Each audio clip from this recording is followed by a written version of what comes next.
નમસ્તે બાળકો, મજામાં ને? લેસન 6 ધોરણ 3 આપણે લેસન 6 છે વોટ ઇઝ ધીસ. તો આ શું છે? વોટ એટલે શું અને ધીસ એટલે આ અને ઇઝ તો વર્તમાન કાળનું આપણે રૂપ છે જે વોટની સાથે હંમેશા આવશે IS ઇઝ. WHAT વોટ શું. is is એટલે છે. THIS ધીસ એટલે આ અથવા પેલું માટે ધેટ આવશે. આ લેસનમાં ધેટ પણ છે. THAT that. THAT ધેટ એટલે પેલું, બરાબર? તો પેલું અથવા આ. અહીંયા ધીસ માટે આ અને ધેટ માટે પેલું. પેલું શું છે? Vote is that? તો દૂરની વસ્તુ છે, બરાબર? દૂરની વસ્તુ બતાવવા માટે ધેટ ઇઝ, બરાબર? તો વોટ ઇઝ ધેટ? તો ધેટ ઇઝ અ ટ્રી, બરાબર? જે વસ્તુ હોય પણ દૂર હોય તો વોટ ઇઝ ધેટ વપરાશે. અને નજીક હોય, આ પુસ્તક મારી પાસે નજીકમાં છે, આ ચોક મારી પાસે મારા હાથમાં છે, તો આપણે એવું કહીશું વોટ ઇઝ ધીસ, બરાબર? અને આ ચોક દૂર પડ્યો હોય તો વોટ ઇઝ ધેટ, બરાબર? અને જવાબમાં પણ ધેટ ઇઝ અ ચોક. નજીક હોય તો ધીસ ઇઝ અ ચોક. હવે આ બુક છે, પુસ્તક દૂર હોય તો વોટ ઇઝ ધેટ અને નજીક હોય તો વોટ ઇઝ ધીસ. જવાબમાં પણ ધેટ ઇઝ અ બુક અને નજીક હોય તો ધીસ ઇઝ અ બુક. એવી રીતે અહીંયા તમને ઘણા બધા ચિત્રો આપ્યા છે, જુઓ ચોપડીમાં, પાઠ્યપુસ્તકમાં. અને એના પ્રશ્ન એના વિશે પૂછ્યા છે. આ પણ એવું જ છે, ચિત્ર દોરેલું છે સરસ, અને એના તમારે પ્રશ્નોના જવાબ લખવાના છે. તો તમે જેટલું વાંચશો એટલું સારું તમને આવડશે. મેઇન રીડિંગ છે, તમે રીડિંગ કરશો તો તમને આવડશે, બધું સમજણ પડશે. એને સ્પેલિંગ યાદ કરશો તો વાંચતા આવડશે. એટલે તમે રોજ જે વાંચવાનું, જ્યાં સુધી ચાલ્યું હોય એટલું રોજ જે વાંચવાનું, તો તમને વાંચતા પણ સરસ આવડી જશે, બરાબર? તો આ છે વોટ ઇઝ ધીસ. પહેલું ચિત્ર હાથીનું છે, તો વોટ ઇઝ ધીસ? તો ધીસ ઇઝ એન એલિફન્ટ. આ શું છે? તો આ હાથી છે. This is an elephant. બીજું છે વોટ ઇઝ ધીસ? સ્પેરો બતાવી છે, બર્ડ બતાવ્યું છે, ચકલી છે, પણ પક્ષી કહેવાય, બરાબર?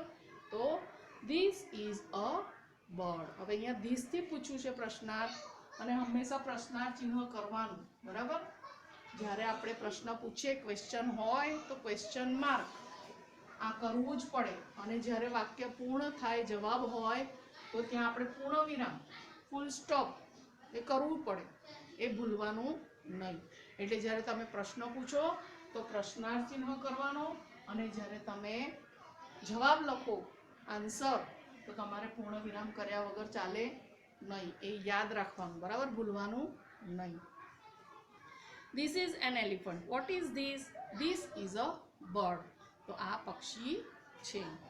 હવે પછી what is that? હવે એપલ દોર્યું છે ચિત્રમાં, જુઓ, પણ એને ધેટ થી પૂછ્યું છે, એટલે એનો અર્થ એ થયો કે દૂર છે. That, THAT that. What is that? તો that is an apple. તો અહીંયા એપલ છે એટલે આપણે એન વાપરીશું એપલની આગળ. એન એપલ, પેલું સફરજન છે. Vote is that? તો ધેટ ઇઝ અ મંકી. પછી વાંદરો બતાવ્યો છે, જુઓ, પેલું શું છે? તો પેલો વાંદરો છે. વસ્તુ, પક્ષી કે પ્રાણી વિશે જાણવા માટે વોટ એટલે કે શું વડે પ્રશ્ન પૂછાય છે. તેની સાથે ધીસ અથવા ધેટનો ઉપયોગ કરવામાં આવે છે, બરાબર? આ જે શું, એના માટે પૂછવા માટે ધીસ અથવા ધેટનો ઉપયોગ થાય છે, એ યાદ રાખવાનું.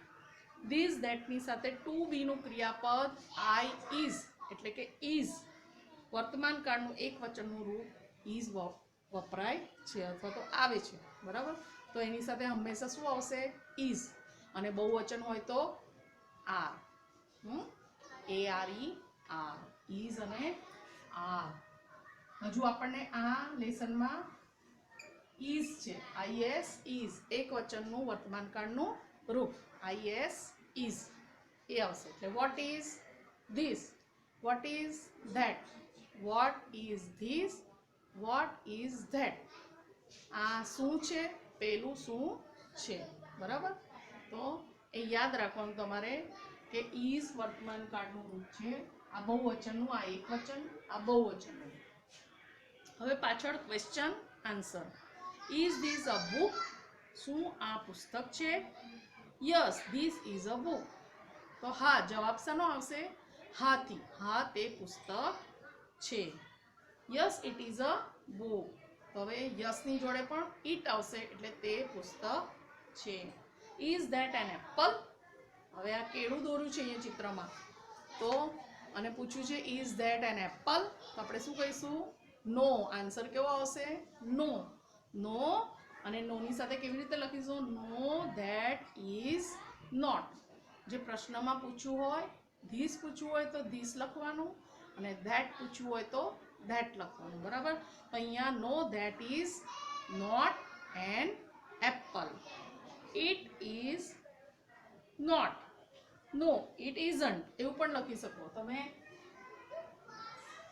નો ઇટ ઇઝન્ટ આ શોર્ટ ફોર્મ છે, તો આવી રીતે ઇઝ નોટ એની જગ્યાએ તમે આવું પણ લખી શકો છો શોર્ટ ફોર્મ, બરાબર. ઇઝન્ટનું ટૂંકું રૂપ છે ઇઝન્ટ.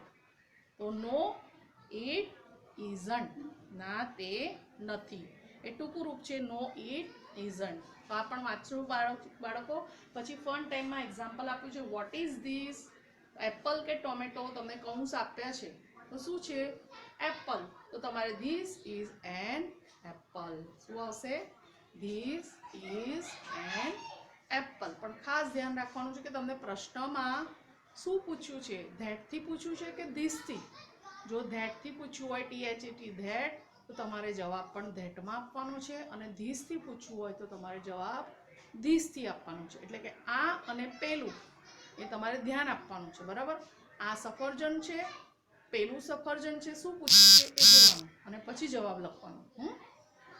હવે બીજા ચિત્રમાં વોટ ઇઝ ધેટ, જો અહીંયા ધેટ પૂછ્યું છે THET ધેટ. તો બેટ છે કે બોલ છે? તો ધેટ ઇઝ અ બોલ. પેલો બોલ છે તો ના આવશે, ધેટ ઇઝ અ બેટ આવશે. શું આવશે? BAT bat. What is this? This is a bus. આ બસ છે. કાર છે? નહીં ને. તો આપણે લખીશું ધીસ, અને પ્રશ્નમાં ધીસથી પૂછ્યું છે તો આપણે THIS ધીસ લખીશું. This is a bus. એવી જ રીતે વોટ ઇઝ ધેટ?